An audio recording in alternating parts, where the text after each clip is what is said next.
और इस बीच एक और बड़ी खबर के लिए आपको लेकर चलेंगे वॉर रूम ब्रेकिंग न्यूज के लिए। अपर्णा के पास। अपर्णा। बिल्कुल रोमाना, और देखिए जो गुस्सा है लोगों के अंदर, उसी को देखते हुए दिल्ली में पाकिस्तान उच्चायोग की सुरक्षा बढ़ा दी गई है। बड़ी खबर आपको बता रहे हैं, दिल्ली में पाकिस्तान उच्चायोग की सुरक्षा बढ़ा दी गई है। आज पाकिस्तान उच्चायोग के सामने प्रदर्शन का ऐलान किया है एंटी टेरर एक्शन फोरम ने। तो एंटी टेरर एक्शन फोरम ने प्रदर्शन का ऐलान किया है। पहलगाम आतंकी हमले के खिलाफ प्रोटेस्ट का ऐलान किया गया है और इसी को देखते हुए दिल्ली में जो पाकिस्तान उच्चायोग है उसकी सुरक्षा में इजाफा कर दिया गया है। Romana, over to you. तो ये बड़ी खबर है, एंटी टेरर एक्शन फोरम जिसने ऐलान किया है कि वो पाकिस्तान उच्चायोग के सामने आज प्रदर्शन करेगा, जिसके बाद यहां पर सुरक्षा के इंतजाम बढ़ाए गए हैं। सीधे आपको लेकर चलेंगे, नीरज राजपूत इस वक्त हमारे साथ मौजूद है। नीरज, जहां पर भी भारत में वो एम्बेसीज वाला इलाका है वहां पर वैसे ही सुरक्षा चाक चौबंद रहती है, लेकिन अब जिस तरीके से पाकिस्तान निशाने पर है और पाकिस्तान के खिलाफ हर हिंदुस्तानी के दिल में वो गुस्से की आग धधक रही है, अब तो ये प्रदर्शन का आह्वान भी कर दिया गया है। इसके बाद यहां पर और बेहतर इंतजाम सुरक्षा के किस रूप में किए गए नीरज?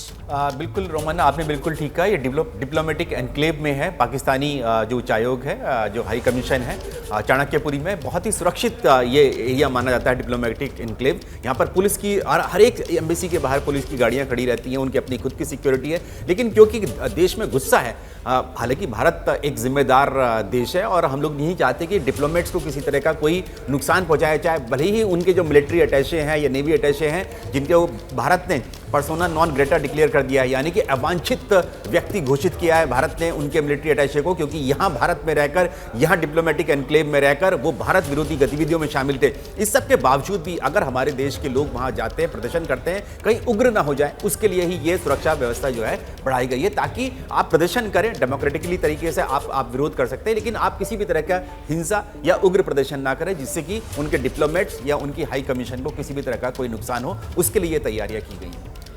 बिल्कुल रहिए मेरे साथ, में लौटूंगी आपके पास। हमारे साथ हमारे सहयोगी आशीष भी इस वक्त मौजूद हैं।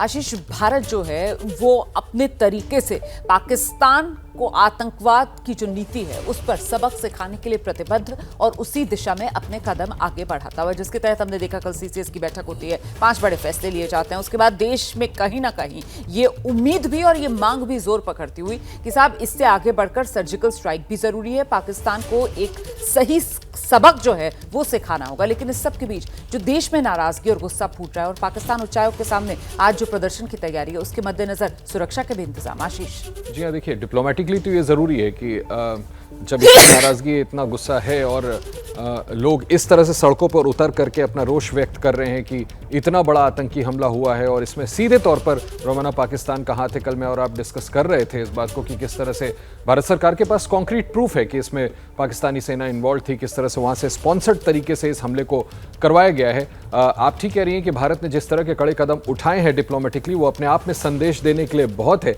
कि आने वाले वक्त में भारत और किस तरह के मिलिट्री एक्शन कर सकता है। मैं कल की आप प्रेस कॉन्फ्रेंस याद करिए जो फॉरेन सेक्रेटरी ने की थी, विक्रम मिस्री साहब ने, उसमें उन्होंने आखिर में कहा था, कल भी मैं इस बात को कह रहा था कि आप इसको हाईलाइट करें। आप ये देखें कि उन्होंने आखिर में बिल्कुल स्पष्ट कहा कि जिस तरह से हम तहव्वुर राणा को वापस अमेरिका से एक्स्ट्राडाइट करके भारत ले आए थे, उसी तरह कैबिनेट कमेटी ऑन सिक्योरिटी ने रिजॉल्व किया है, ये प्रस्ताव पास किया है कि इस हमले के जो भी असल परपेट्रेटर्स हैं उनको उनके अंजाम तक पहुंचाया जाएगा। तो भारत ने तो बिल्कुल अपनी नीति स्पेल आउट कर दी थी, कल रात में स्पष्ट कह दिया था कि निश्चित तौर पर अभी हम डिप्लोमेटिक कदम ले रहे हैं, आगे चल के जो जरूरी मिलिट्री कदम है वो भी उठाए जाएंगे। इसको पब्लिक डोमेन में नहीं डाला जा सकता रोमाना। ऑब्वियसली जब भारत ये कदम उठाएगा तो दिन खुद चुनेगा, स्ट्रेटजाइज किया जाएगा ताकि वो प्रिसिशन के साथ पाकिस्तान के खिलाफ कार्रवाई की जा सके। लेकिन निश्चित तौर पर मैं फिर दोहरा दूं, जिस तरह की बात स्पष्ट तौर पर फॉरेन सेक्रेटरी ने कल कही है, आप ये मान के चलें कि बहुत ज्यादा दिन नहीं लगेंगे भारत को पाकिस्तान के खिलाफ इस तरह की सैन्य कार्रवाई करने।